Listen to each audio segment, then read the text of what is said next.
नमस्कार साथियों, physical fitness test के इस सेशन में आपका स्वागत है। आज हम प्राकृतिक तौर पे किस तरीके से आप अपने अंगों की फिजिकल टेस्ट करके उसके विषय में जान सकते हैं, समझ सकते हैं और जांच के द्वारा आप शरीर में क्या कमियां हैं पहचान सकते हैं। पहला है रीढ़ के लचीलेपन की जांच। दोनों पैरों को साथ मिलाकर खड़े होकर घुटनों को मोड़े बगैर हाथों की उंगलियों से पैरों की उंगलियां छुएं। यदि नहीं कर सकते तो यह आने वाले वर्षों में जोड़ों के रोग, गठिया, स्पॉन्डिलाइटिस आदि होने का संकेत है। तो यह अगर आप आसन नहीं कर पा रहे हैं तो यह जान लीजिए कि आने वाले समय में बॉडी आपका इंडिकेट कर रही है कि ऐसे व्यक्ति गठिया के, स्पॉन्डिलाइटिस के होने की संभावना उनके में प्रबल। दूसरा है मांसपेशियों के ताकत की जांच।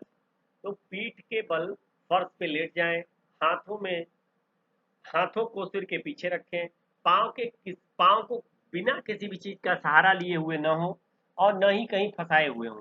अपने शरीर को 90 अंश पर पैरों की तरफ उठाएं, हाथ सिर के पीछे ही रखें तथा पांव जमीन से ऊपर न उठने पाए। यदि नहीं कर सकते तो यह कमजोर मांसपेशियों का संकेत है। जैसा कि आप चित्र में देख पा रहे हैं, हालांकि पैर इनका मुड़ा हुआ है, ये पैर बिल्कुल सीधा होना चाहिए बेड पे। संतुलन की स्थिरता की जांच। तो एक पैर पे खड़े होकर घुटना मोड़कर जमीन से ऊपर उठा लें, दोनों बाजू सीधे शरीर से सटाकर रखें। अपना संतुलन इस प्रकार रखें कि दोनों टांगे और दोनों हाथ बिना हिलाए खड़े रह सकें। यदि आप ऐसा 30 सेकंड तक कर पाते हैं, संतुलन रख सकते हैं, तो यह आपके अच्छे संतुलन की स्थिरता का संकेत है। और ऐसा नहीं कर सकते हैं तो आप करना चाहिए उदर की ताकत की जांच।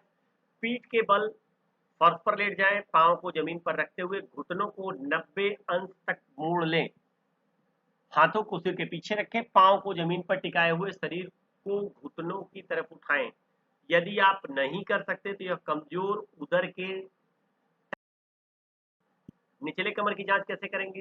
तो पेट के बल फर्श पे लेट जाएं, हाथों को सिर के पीछे रखें, शरीर के अगले भाग को 25 सेंटीमीटर तक, जैसा कि चित्र में उठाया गया है, उठाने का प्रयास करें।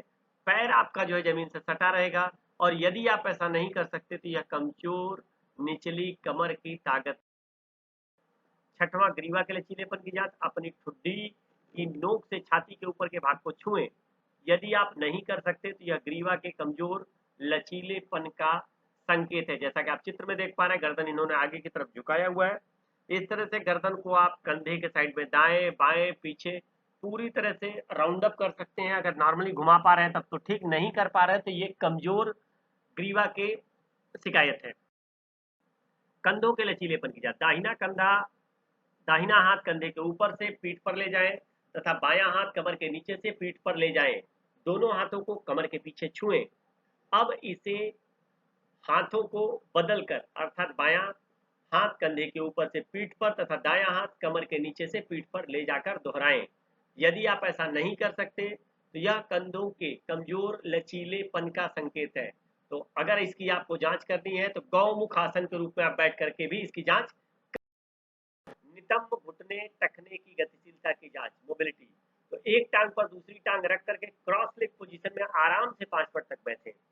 यदि आप नॉर्मली बैठे हैं तो कोई दिक्कत नहीं, लेकिन यदि आप नहीं कर सकते तो यह नितंब घुटने और टखने की कमजोर गतिशीलता का करना है। तो श्वास को रोक, यहाँ पे दो के पास संकेत चालू हो चुका है। अगर 2 पॉइंट भी आप क्रॉस कर गए, 2 पॉइंट का मतलब हो गया कम से कम 20 सेकेंड। अगर आप क्रॉस कर गए तो लगभग आप ठीक स्थिति में हैं। लेकिन अगर आप 2 पॉइंट से ज्यादा 5 पॉइंट तक पहुंच जाते हैं तो इट मीन आपके जो फेफड़े की सामर्थ्य है वो स्ट्रांग है, मजबूत स्थिति। लेकिन अगर अपने आप को पूर्ण स्वास्थ्य की स्थिति, बेहतरीन की स्थिति में अगर आप रखना चाहते हैं तो आपको जो सुपर लंग्स की सिचुएशन है 10 पॉइंट का, जो लगभग 1 मिनट का पूरा सर्किल है, इस सर्किल को अगर आप पूरा कर पाते हैं तो यह बताता है कि आपके फेफड़ों में पर्याप्त सामर्थ्य है, पर्याप्त ताकत है, मजबूत स्थिति में है, आपकी इम्यूनिटी अच्छी है और आप लंबे समय तक काम कर सकते हैं, थकेंगे नहीं, हार्ड वर्किंग है। इन सारी चीजों की जांच इस माध्यम से फेफड़े के सामर्थ्य की जांच हर करने मात्र से किया जा सकता है। तो जिन्होंने ये सर्किल पूरा कर लिया उन सभी को बधाई है। अपने को स्वस्थ रखें, अपनों को स्वस्थ रखें। चलिए फेफड़ों के ऊर्जा की स्थिति की जांच करते हैं। तो मुंह से 15 सेंटीमीटर की दूरी पे जलती हुई मोमबत्ती को पकड़ें और मुंह को खोलें, गहरी सांस लें, फिर होठों को हिलाए बिना फूंक मारकर मोमबत्ती को बुझाएं। यदि नहीं कर सकते तो यह फेफड़े की कमजोर ऊर्जा की स्थिति का संकेत है। तो केवल मोमबत्ती को बुझाने भर मात्र से आप जांच कर सकते हैं। मांस चर्बी के अनुपात की जांच। तो शरीर से पतले व्यक्ति कम वजन के होते हुए भी यदि अधिक चर्बी युक्त हो सकते हैं, जैसा कि आप देख रहे हैं चित्र में, एक दुबला पतला व्यक्ति है लेकिन पेट बाहर की तरफ निकला है, तो उदर क्षेत्र में चर्बी युक्त होना ठीक नहीं है, क्योंकि यह हृदय रोगों के खतरों की तरफ प्रवृत्त करता है। अपनी छाती और पेट को फीते से नापें। यदि पेट छाती से अधिक है तो आपके उदर क्षेत्र में चर्बी ज्यादा है। माताओं बहनों के लिए नितंब और पेट को नाप सकते हैं, मतलब उनके जो कमर की स्थिति है, कमर से पेट की स्थिति पतली होनी चाहिए। पुरुषों का छाती से पेट पतला होना चाहिए, और ऐसा नहीं है, ज्यादा है तो यह उदर क्षेत्र में अधिक चर्बी का। सामान्य सुनने की जांच। किसी शांत कमरे में जाएं, अपना एक हाथ ऊपर उठाकर अंगूठे और तर्जनी पहली उंगली को आपस में रगड़ें। धीरे धीरे कान के इतना नजदीक ले जाएं कि रगड़ने की आवाज साफ सुनाई पड़े। यही क्रिया दूसरे हाथ से कान के लिए करें। 60 वर्ष की उम्र तक सामान्य सुनने की क्षमता वाले व्यक्ति को 15 से 20 सेंटीमीटर की दूरी पर सुनाई पड़ेगा, और अगर सुनाई नहीं देता है तो इट मीन्स आपकी सुनने की क्षमता को इम्प्रूव है।